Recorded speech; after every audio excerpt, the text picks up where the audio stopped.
The planet Xylaris glowed softly under the light of its twin suns. Vast forests of crystal trees stretched across the land, shimmering in hues of violet and blue. Rivers ran like liquid silver, winding between hills that sparkled in the sunlight. The air was alive with the hum of energy, a sign of the advanced civilization that thrived here. The Luminari. The Luminari were slender, graceful beings with luminous skin that shifted colors according to their emotions. Their culture was built on harmony, knowledge, and care for their world. For thousands of cycles they had lived peacefully, learning the secrets of their planet and the stars beyond. But peace, as the elders often warned, was never permanent. On this day, the tranquility of Xylaris was shattered. Across the skies, scouts detected a shadow approaching, not clouds or meteors, but ships, sleek dark vessels moving with precision and deadly purpose. These were the Zarathi, a warlike species known across distant galaxies for conquest and destruction. They did not seek peace or negotiation. They sought control. And when the Zarathi sought a planet, nothing could stand in their way. The Luminari Council convened immediately in the Crystal Hall, a structure that reflected every hue of the sky. Elder Saren, the wisest among them, projected a holographic map of their solar system. Tiny red blips moved steadily toward Xylaris, each representing a Zarathi warship. The room filled with tension, a rare feeling for beings so accustomed to calm. "We cannot withstand them alone," Saren said softly, his voice carrying a note of worry that rippled through the council. "Our weapons are defensive. Our strength is in knowledge and peace. But against the Zarathi we are weak." Another council member, Ilara, a tactician with deep understanding of starship defense, nodded gravely. "Even if we rally all our forces, they will overwhelm us. We have no choice but to call for help beyond the stars." And so the Luminari made a decision that would change everything. They prepared a message, sent across the galaxy, encoded in frequencies designed to reach those capable of survival in extreme conditions. The message was clear, urgent, and desperate. "We need help. Our planet will not survive. If there is anyone out there strong enough, please come." The message traveled far, faster than the light of Xylaris' suns, reaching systems that the Luminari had never visited or even imagined. It was picked up by explorers, traders, and patrols, and finally it reached humans. Humans were considered peculiar, even dangerous, by most species in this part of the galaxy. They were not the fastest, the smartest, or the most technologically advanced in every aspect. But they had something others did not: resilience. They survived where others failed. They thrived in worlds that could kill with a single mistake. They were trained, adapted, and tested on Deathworlds, planets designed by nature to destroy anything. Unprepared. Among those humans who received the Luminari's call was Captain Mara. Kane. Mara had grown up on a world where storms could strip the flesh from bone, where predators hunted without mercy, and where every day was a fight for life. She had survived, and so had her team, hardened by the challenges of their home and countless missions across the galaxy. Kane studied the message carefully. The Luminari were pleading, not commanding. They were vulnerable, their planet fragile and yet alive with beauty and intelligence. Something in Mara stirred. Humans often sought adventure, but this was more than that. This was a chance to protect life, to use every skill honed on harsh worlds to save a species that might never survive alone. "Set a course for Xylaris," she said to her crew, her voice calm but firm. "We're going to help them." The human fleet, a modest formation of ships with sleek, practical designs, adjusted their trajectory. On board, the crew prepared for what they expected to be a difficult mission. They discussed strategies, checked weapons, and calibrated survival systems. Nothing could prepare them for the beauty of Xylaris itself, though, nor the realization that they were stepping into a war that could destroy an entire civilization. After weeks of travel, the human fleet emerged from a nearby star system into Xylaris' orbit. Below them lay forests that shimmered like gemstones, rivers that sparkled like molten silver, and cities of crystalline towers reaching toward the sky. Mara's team observed from the bridge of their lead ship, awe mingled with the usual readiness for danger. "Beautiful," whispered Lieutenant Rowe, a scout and survival expert. "But don't let it fool you. Beauty doesn't fight back." The Luminari observed the humans from the surface. They had never seen beings like them. Humans were large, muscular by comparison, and their eyes held a strange intensity, They moved with purpose, prepared for threat and danger in a way that made the Luminari uneasy. Still, hope sparked. Perhaps these humans, dangerous as they seemed, could be the salvation Xylaris needed. When Mara and her team landed, the Luminari met them with cautious curiosity. They guided the humans through the crystalline streets of their capital, explaining the Zerathi threat and showing damage already inflicted on outlying settlements. Mara listened, asking few questions but observing everything: terrain, possible defensive points, natural hazards. Every human instinct was engaged, assessing the environment and the enemy. Elder Saren spoke to Mara privately in a quiet chamber of the Crystal Hall. "We are grateful for your arrival," he said, his voice trembling slightly. "But know this, our people are gentle. We do not fight like you. Our technology is designed for healing and understanding. We fear the destruction your kind might bring." Mara's gaze was steady. "We do not seek to destroy your world," she said simply. "We seek to protect it. But sometimes to protect we must use force. You will see the difference between what we destroy and what we preserve. Xylaris will survive." The humans immediately began preparations. They trained alongside the Luminary, not to impose but to understand the planet and its resources. They assessed natural defenses, from crystal forests that could hide troops to rivers that could slow enemy advances. They mapped the skies, calculated orbital paths, and began designing strategies that combined human ingenuity with the unique environment of Xylaris. Days passed, and the first signals of the Zerathi fleet appeared on long-range sensors. Tiny red blips grew steadily, moving with purpose, unafraid of detection. Mara and her team were ready. Unlike the Luminari, humans did not panic. Danger was familiar. It was what they trained for. As the Zerathi approached, the Luminari could only watch, fearful and anxious. Captain Kane gathered her team. "Remember," she said, her voice calm but commanding, "our goal is protection. Xylaris must survive. Do not underestimate them. Adapt to every situation, and trust your instincts. They will keep you alive where technology alone might fail." For the first time, the Luminari truly understood the reputation of humans, the Deathworlders. These were beings who thrived where others died, who fought where others fled, and who adapted where others crumbled. The peaceful citizens of Xylaris felt both awe and fear, knowing that while these humans were their saviors, their methods would be unlike anything they had ever seen. As the suns dipped below the horizon, casting long violet shadows across the crystalline towers, the humans prepared their positions. Mara's eyes scanned the horizon, the rivers, the forests, and the skies. Somewhere out there, the Zerathi were approaching, confident in their conquest. They did not know what awaited them. And somewhere in the heart of Xylaris, the Luminary whispered prayers of hope, not for themselves alone, but for the humans who had come to fight for them. The first part of the battle had not yet begun, but already, the galaxy was about to witness a new kind of heroism, not born of superpowers or advanced technology alone, but of sheer resilience, courage, and the human will to survive and protect, even in worlds designed to destroy them.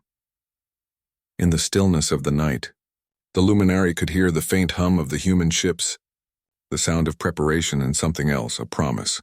A promise that whatever came, humanity would stand unyielding, a force the galaxy had never seen. The call for help had been answered, and soon the universe would remember why humans were called Deathworlders.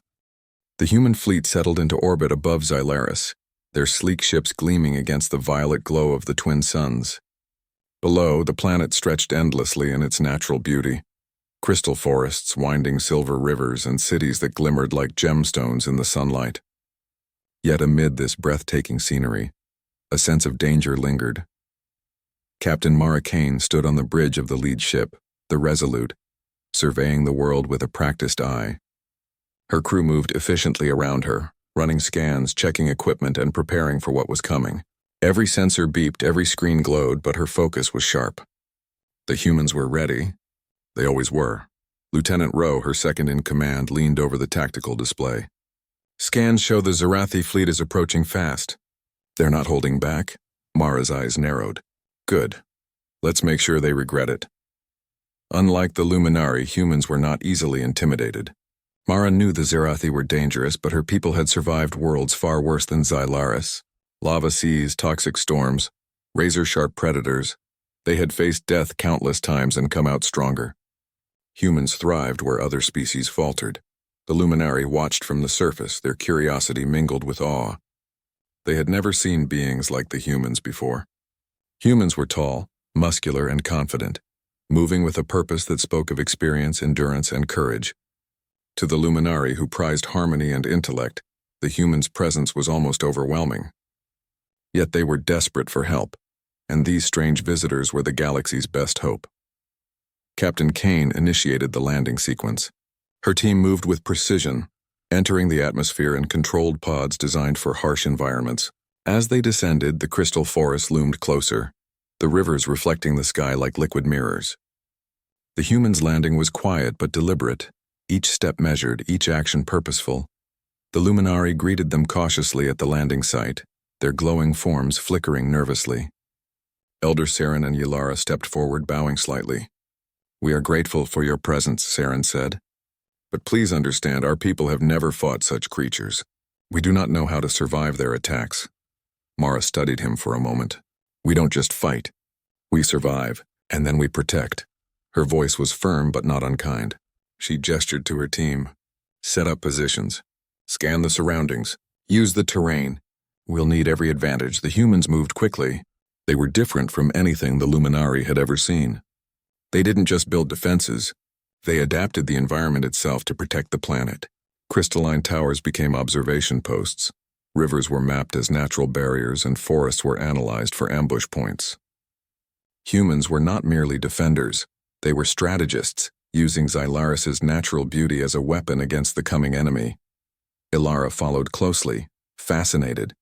You turned the planet into a weapon?" she asked, almost in disbelief.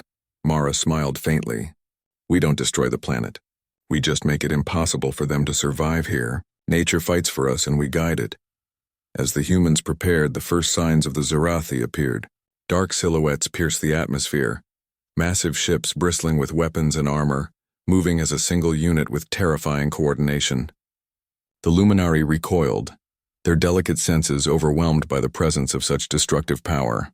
They had never seen such war machines before, and many feared that even humans might struggle. But Mara was calm. She called her team together. "Listen carefully.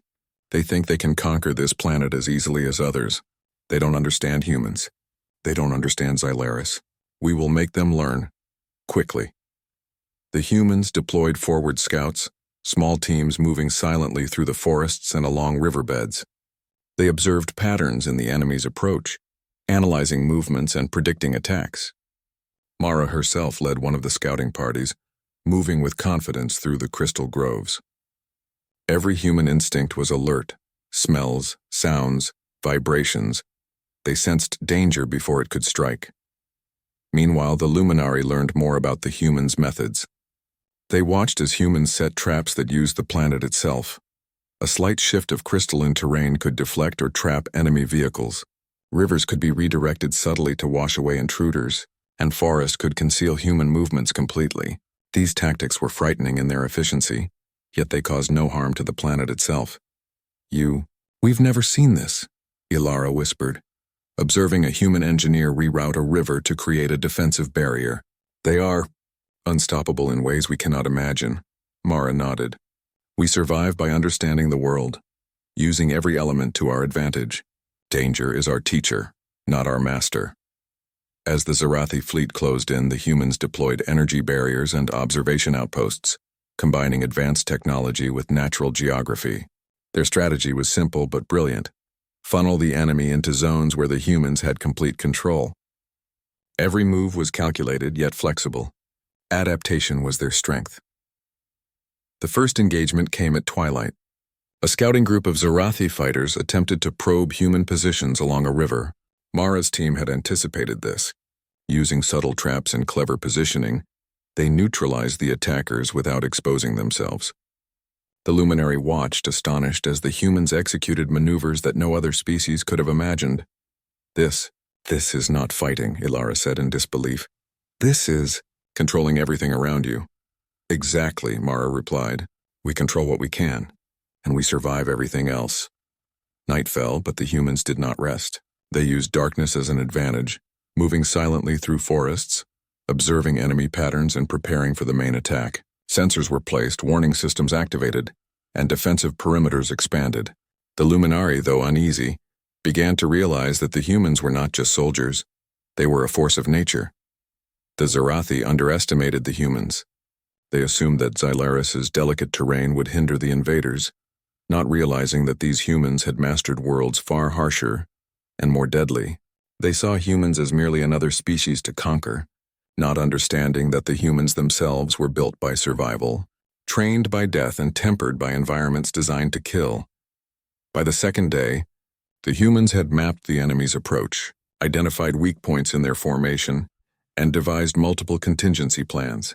Mara reviewed the strategies with her team, emphasizing flexibility and awareness. "They adapt quickly," she said. "So do we. Watch, learn, respond. Survival isn't about strength alone.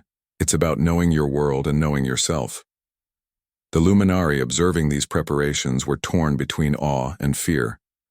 They had called for help, but what they received was far beyond anything they had imagined. Humans were not gentle, careful protectors. They were relentless, strategic, and utterly fearless. The idea of help had taken a form they had never expected, and now they hoped the humans' methods would not harm their planet. As the twin suns rose on the third day, the first full assault by the Zarathi fleet began. Mara and her team were ready. They moved through the forests and along the rivers, not waiting for the enemy to reach them. Using the terrain, they forced the Zarathi into zones where humans had complete control. Trees, rivers, and crystal formations became natural defenses, guided by human ingenuity. The Luminari watched in silent awe. Their eyes widened as humans executed ambushes, redirected enemy forces, and countered attacks in ways that seemed almost impossible. Where the Luminari had expected destruction, humans brought order, precision, and a deadly efficiency. Captain Mara Kane looked across the battlefield, her expression calm but intense. She knew this was only the beginning. The Zarathi had underestimated humans, and that mistake would cost them dearly. Every strategy, every trap, every maneuver was designed not just to survive, but to dominate the battlefield completely. And the Luminari, who had feared the arrival of humans, began to understand. These were not just warriors. They were Deathworlders, shaped by danger, trained by impossible conditions, and unstoppable when protecting life. The galaxy had called them strange, reckless, even dangerous. Yet here they were, guardians of a world that had once seemed doomed. The humans had arrived. The Zarathi would soon learn why humanity was feared, respected, and above all, impossible to defeat. The night settled over Xylaris, and the Luminari whispered silently to each other. Human Deathworlders are here, and with them, hope survives. The Zarathi fleet moved steadily toward Xylaris, confident and unafraid. Their massive ships cut through the violet sky, their weapons ready, their soldiers prepared to conquer a planet they believed to be defenseless. They had never faced humans before, and they would soon learn that assumptions could be fatal. Captain Mara Kane stood on the bridge of the Resolute, her gaze fixed on the approaching enemy. Her team was ready, and so was the planet itself. Xylaris was no longer just a fragile world. Under human guidance, it had become a living fortress. Natural terrain, carefully mapped, became barriers, traps, and kill zones. Rivers and crystal forests were not just beautiful. They were instruments of strategy. Scanners show their main battalion is splitting into 3 groups, Lieutenant Rowe reported. "They're attempting to flank us," Mara nodded. "Let them. We'll be ready." Humans did not panic even when facing overwhelming numbers. They thrived in danger, adapted to death worlds, and turned any environment into an advantage. This battle would be no different. The first wave of Zarathi soldiers descended toward the forests. At first they moved cautiously, expecting minimal resistance. But as soon as they entered the crystal groves, Mara's team activated traps. Hidden energy nets lifted, channels in the rivers redirected to slow enemy vehicles, and carefully positioned terrain forced the attackers into narrow paths. The Luminari watched in awe, their fear slowly shifting to admiration. They had called for help, but humans were far more than saviors. They were forces of nature. Where the Luminari sought peace, humans brought order and control, blending strategy and raw resilience. Mara led a small strike team through the trees, moving silently, observing enemy positions, and signaling her squad with precise gestures. Every human was in perfect coordination, trained to anticipate each other's movements and adapt instantly to changing conditions. The Zarathi had no idea what awaited them. Their advanced technology was powerful, but it relied on straightforward thinking and overwhelming force. Humans, however, thrived on improvisation, unpredictability, and adaptability. As the Zarathi troops advanced, hidden humans activated devices that manipulated the terrain. Crystal spires shifted slightly, blocking paths. Rivers surged suddenly, washing away enemy machines. Fallen trees and redirected waterways created natural obstacles that slowed and confused the attackers. Every step the Zarathi took was anticipated, every movement countered. Lieutenant Rowe communicated with the teams across the battlefield. "They're pushing the left flank. Mara, we need to divert them." "Already done," Mara replied. She signaled her team to spring a trap further down the path. A sudden collapse of crystal formations forced the Zarathi into a narrow valley, where humans had positioned energy barriers and snipers. Within moments, the first wave was neutralized. Their advance halted completely. The Luminari gasped. "Such power. Such control. I cannot believe it," whispered Ilara. "They survive like this," Mara said quietly, her eyes scanning the horizon. "We survive by adapting faster than anything that threatens us." The main Zarathi fleet fired upon human positions, unleashing torrents of energy across the forests. But humans were not easily destroyed. They moved through the chaos with precision, using natural cover and quick maneuvers. Some redirected energy blasts with reflective crystal formations. Others lured enemy units into rivers or rugged terrain that disabled their vehicles. Even when a Zarathi battalion attempted a direct assault on the human landing zone, they were met with coordinated counterattacks. Mara herself led a strike team to intercept the attackers. They moved with terrifying efficiency, neutralizing threats without hesitation, guiding enemies into zones where the terrain itself became a weapon. The Luminary observed silently, unable to comprehend how a single species could command such power without harming the planet they loved. Mara and her team did not destroy Xylaris. They defended it using every element of the environment as an ally. Rivers, forests, cliffs, and crystal formations became partners in the humans' strategy, amplifying their effectiveness tenfold. By midday, the Zarathi had suffered massive losses. Entire squads were eliminated by clever traps and human precision. Their vehicles were crushed by redirected waterways, immobilized in crystal mazes, or destroyed by ambushes. Their leaders could not understand what was happening. They had expected resistance, but humans were unlike any species they had encountered. Mara paused on a ridge, watching the battlefield. She could see the frustration of the enemy, their confusion growing with each failed attack. "They adapt quickly," she said to Rowe. "Good. That means we've got their attention. Keep pushing. Every move counts," Rowe nodded. "Understood, Captain." Humans continued to strike with coordinated efficiency. They anticipated every maneuver, countered every trap, and used the planet itself to their advantage. The Zarathi fleet was beginning to break apart. Ships that had once seemed unstoppable now struggled to navigate the terrain. Soldiers were caught in ambushes they could not see coming. The humans' resilience and creativity turned every advantage the enemy thought they had into a liability. By evening, the Zarathi were in full retreat. Mara's teams had outmaneuvered them at every turn, forcing them back toward their fleet.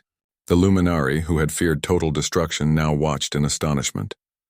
The humans had not only defended the planet, they had destroyed the enemy's ability to fight effectively. Captain Kane addressed her team over the comm system. "Good work, everyone. This is what humans do. We survive, we adapt, and we protect what matters. The battle isn't over, but the Zarathi now know they cannot win here." The humans did not celebrate. They were cautious, always aware that survival required vigilance. Mara moved among her teams, checking positions, ensuring all defenses were ready, and planning for potential counterattacks. Every human instinct was engaged, constantly analyzing, constantly improving.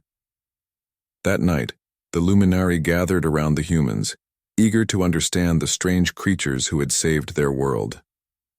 Elder Saren spoke softly. "We feared your presence," he admitted. "We thought perhaps your methods would harm us.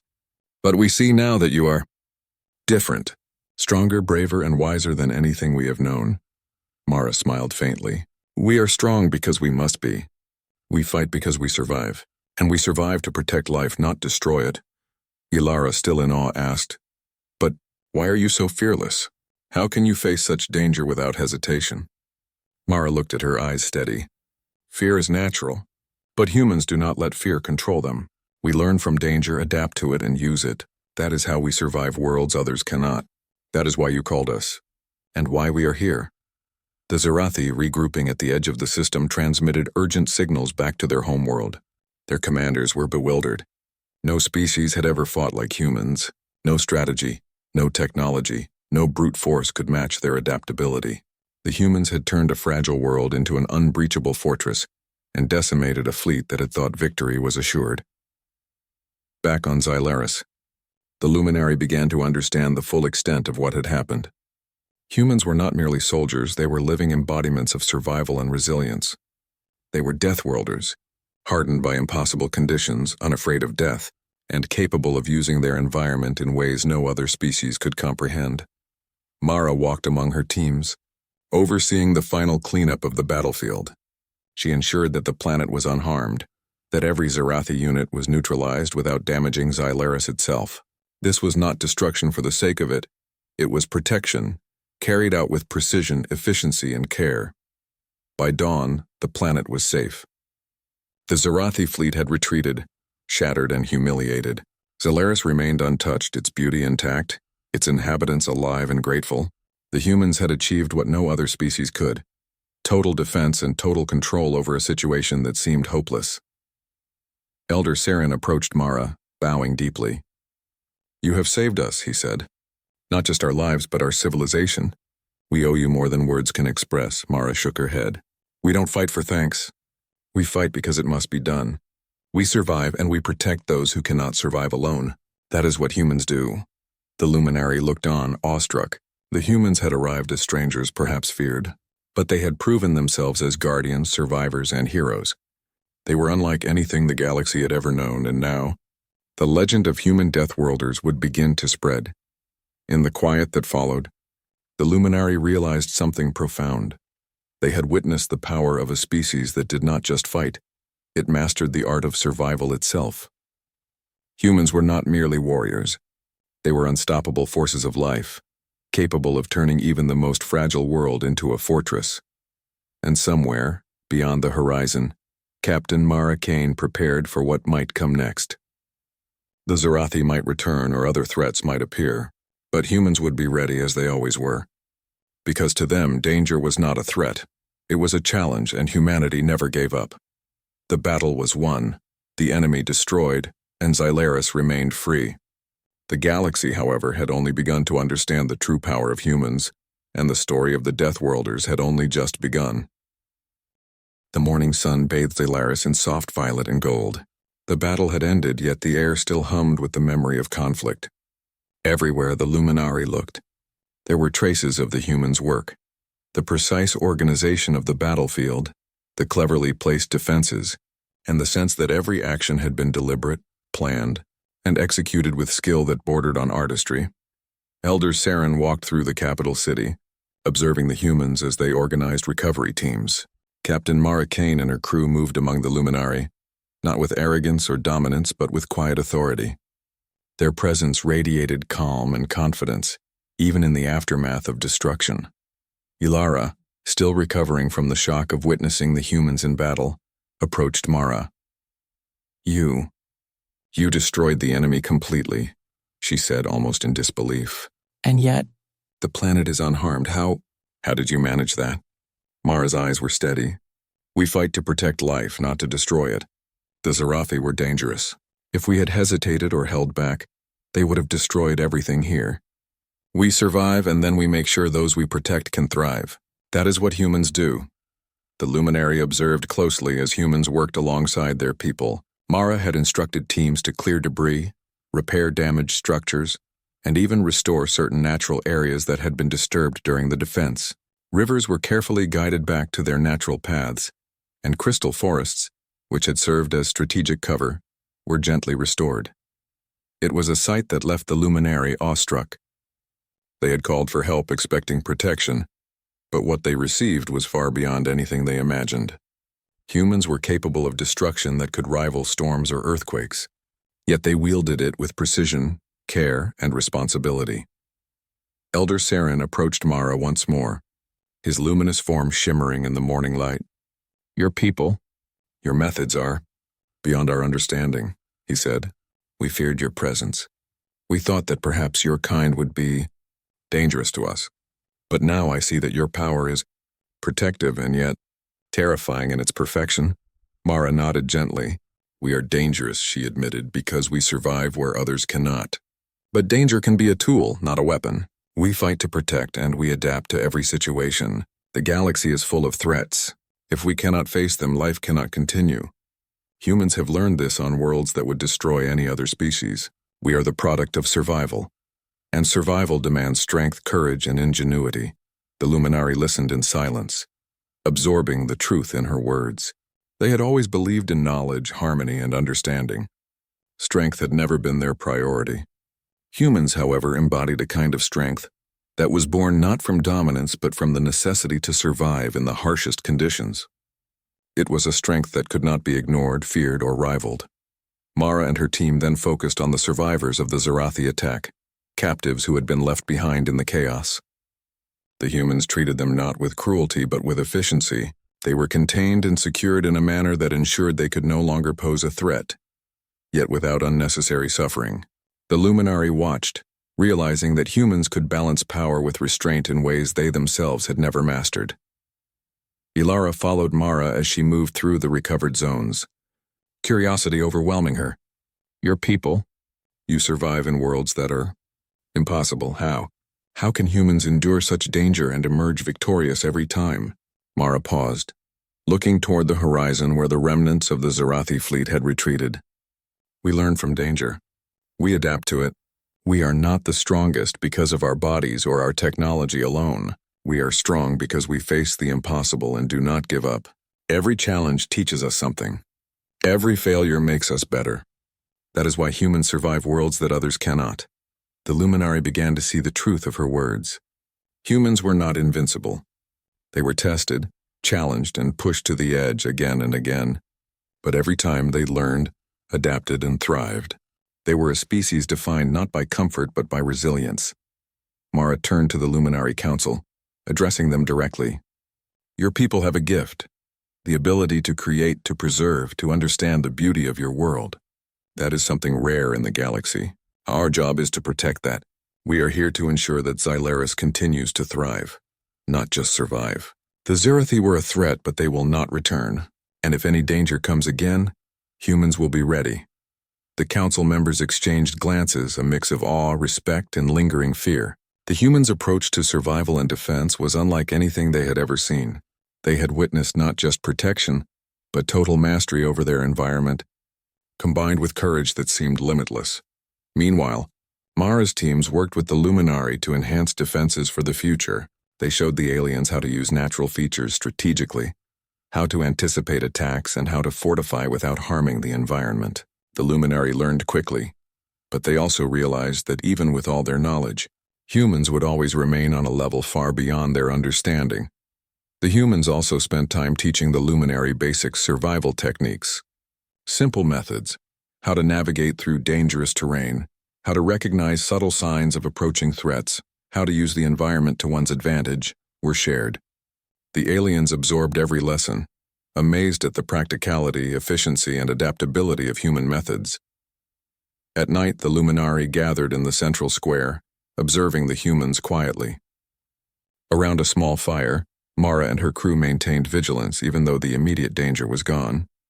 The Luminari whispered among themselves, realizing that humans were not just warriors, they were guardians, teachers, and examples of resilience.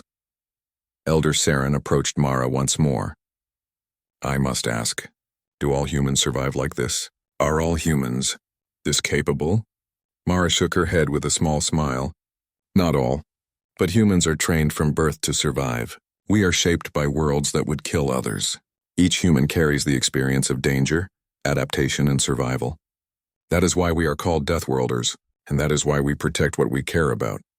Ilara, still struggling to comprehend, asked, But how can humans be so relentless? You do not fear death the way we understand it. You embrace danger as if it were a teacher. Mara's eyes softened. Fear is natural. Every human feels it. But we do not let fear stop us. We learn from it, use it, and become stronger because of it. That is how we survive, and why the galaxy cannot ignore humans. Over the following days, Xylaris slowly returned to its normal rhythm. Humans continued to assist with recovery, ensuring that the Zarathi threat had left no lasting damage. The Luminari rebuilt homes and repaired infrastructure under their guidance, and a new sense of confidence spread among the citizens. The aliens' perspective began to shift. Where they once saw humans as dangerous and unpredictable, they now saw a species that combined courage, intelligence, and skill in a way that was almost magical. Humans could survive anywhere, adapt to everything, and use even the most hostile environment as an ally. They were not merely saviors, they were forces of nature capable of bringing both protection and awe in equal measure. As Mara prepared to meet with the council one final time before departure, Elder Saren spoke. Your people, they are more than we imagined. We called for help and you brought not just safety but understanding. You have shown us what it means to survive, to adapt, and to protect. Xylaris will never forget this day. Mara nodded. We do not seek recognition. We act because it must be done. But I hope you remember one thing. Humans do not fight for glory. We fight because survival demands it, and when life is worth protecting, we will always stand. The Luminari realized that the humans' presence had changed their world in ways far beyond physical protection. They had taught lessons of resilience, courage, and mastery over the environment, lessons that would shape their society for generations. Humans were not just guardians. They were teachers of survival, reminding all who witnessed them that life could be defended, preserved, and even strengthened when guided by courage and intelligence. As Mara and her crew prepared to depart, the citizens of Xylaris gathered to watch them leave.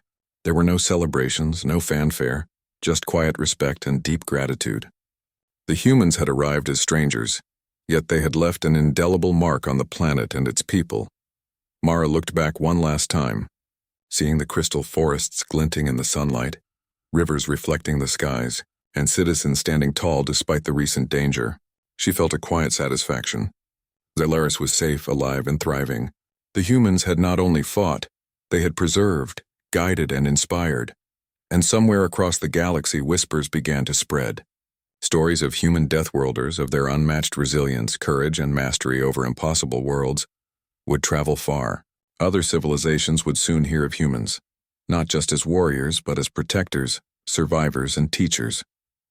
The legend of humanity was growing, and Xylaris had been fortunate enough to witness it firsthand. The twin suns of Xylaris rose slowly over the crystal forests, casting long shadows across rivers that sparkled like silver threads. The planet was calm now, alive with gentle sounds of nature, and yet the memory of the Zarathi attack lingered in the minds of its inhabitants. The humans had left an imprint, not only in the protection of Xylaris but in the very consciousness of the Luminari themselves. Captain Mara Kane stood on a ridge overlooking the capital city. Her crew moved with quiet efficiency, preparing the last of their equipment for departure. Supplies had been replenished, defenses reinforced, and lessons in survival and adaptation carefully recorded. The humans had done more than fight. They had taught, guided, and inspired. Elder Saren approached her, his luminous form shimmering with emotion. Your people, you have given us more than safety, he said softly. You have given us knowledge, courage, and hope.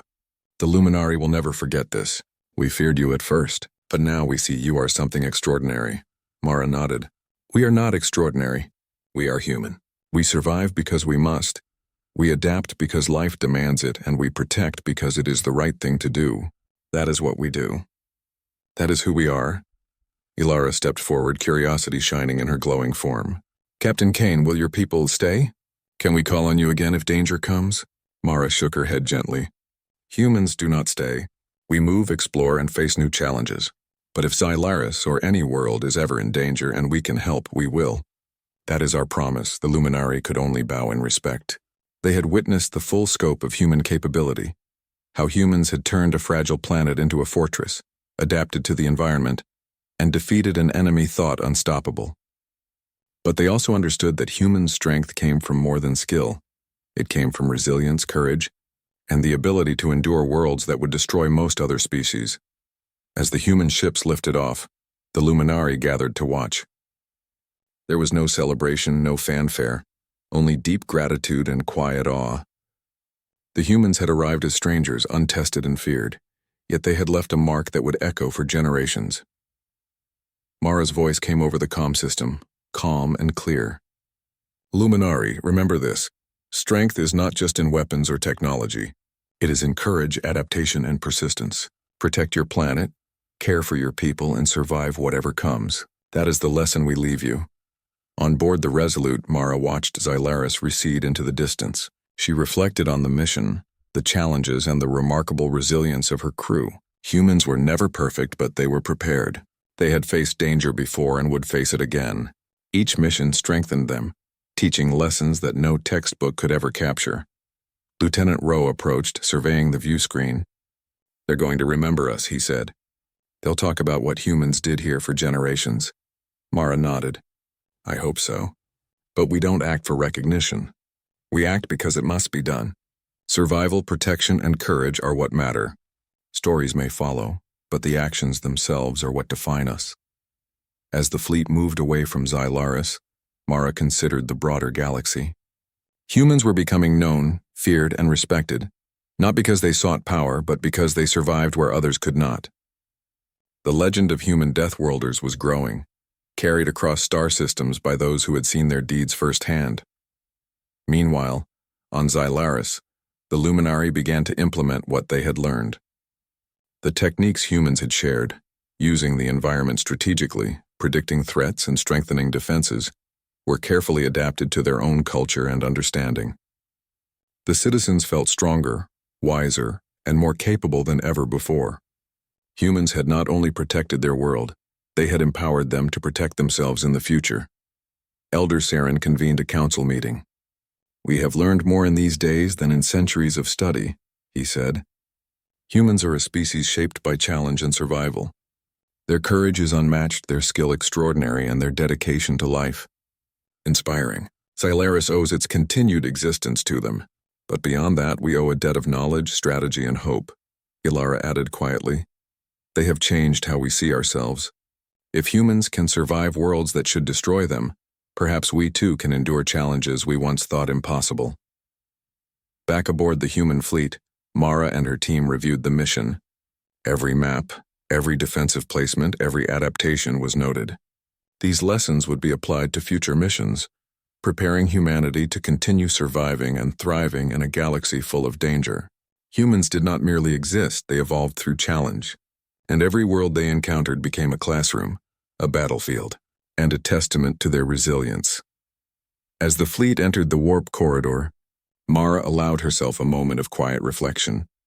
The galaxy was vast, unpredictable, and dangerous, but humans were ready. They had survived deserts of acid storms, oceans of fire, and jungles of predators that could crush bone effortlessly.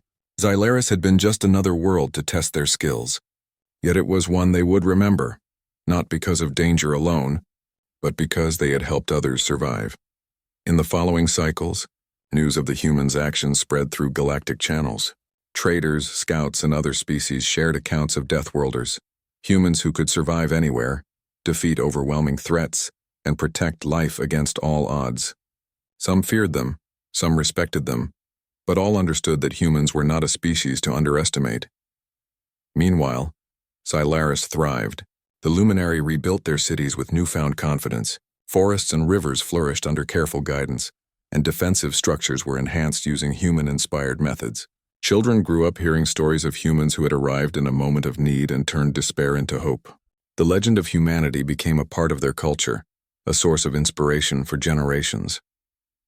Captain Mara Kane and her team moved on to their next mission, but the lessons of Xylaris traveled with them.